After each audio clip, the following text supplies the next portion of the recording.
The murder of Elizabeth Short remains to this day one of the oldest cold cases in Southern California and one of the most sensational killings in a notoriously dark period of the area's history. In early 1947, a local resident found the mutilated body of a young lady in a vacant lot on South Norton Avenue, near Limer Park in Los Angeles.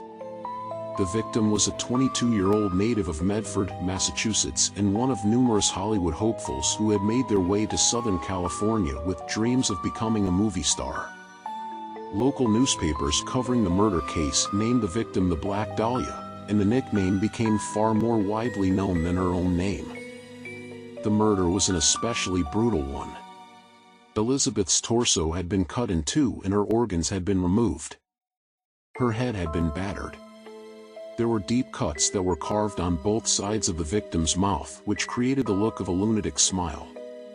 The medical examiner also found fecal matter in her stomach, which suggested that she may have been forced to eat it before being killed.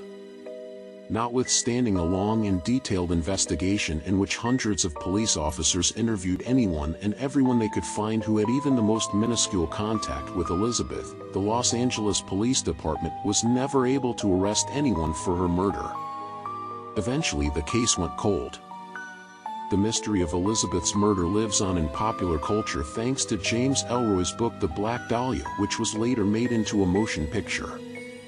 Ellroy was only 10 years old when his own mother was murdered outside of Los Angeles in 1958, 11 years after Elizabeth's murder, and that case remains unsolved as well.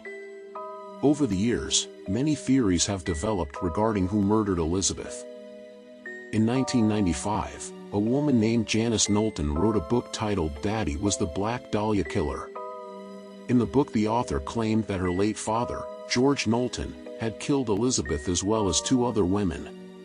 She also claimed that she was forced to accompany her father when he disposed of Elizabeth's body.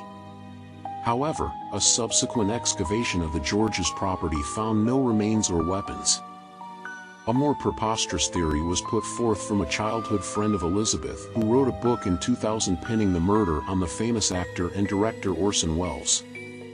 Most recently, Steve Hodel, a retired Los Angeles Police Department detective, became skeptical after finding pictures of a woman he believed to be Elizabeth among the possessions of his late father, Dr. George Hill Hodel, who died in 1999.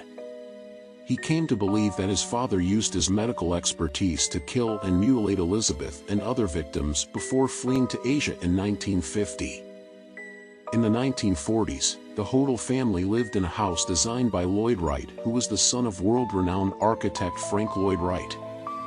Wright designed the house in a distinctive Mayan block style and is known as Soden House. The house is now considered a Hollywood landmark. Steve Hodel's search of the property in 2012 revealed soil samples that later tested positive for decomposed human remains. A cement sack presumably used to transport the body exactly matched the type bought for use in contracting work at the house. An inspection by a handwriting expert determined the lettering on a taunting note to the press was a close, however inconclusive, match to George Hodel's writing. Steve Hodel detailed his findings in a 2003 best-selling book entitled Black Dahlia Avenger, The True Story. In 2017, English true crime author P. Well wrote a book entitled Black Dahlia, Red Rose, The Crime, Corruption, and Cover-Up of America's Greatest Unsolved Murder. The author claims the murder was committed by a mortician's assistant-turned-bellboy named Leslie Dillon. The book further suggests that Dillon committed the crime at the request of nightclub owner Mark Hansen, whose romantic advances Elizabeth had reportedly refused. According to Eat Well, the murder took place at the Astor Motel, where she says the owner found one of his rooms covered in blood and fecal matter the day following Elizabeth's murder. However, the owner was having domestic abuse trouble himself with the police, and thus chose to clean up the awful scene rather than report it. The Los Angeles Police Department investigated Hodel and Dillon among many other possible suspects in the Black Dahlia murder case. The police took them so seriously that they even tapped Hodel's phone and brought Dillon in for questioning. However, neither led to a murder charge. Over the many years since the murder, hundreds have confessed, but police have never been prepared to conclusively say who killed the Black Dahlia, Elizabeth Short.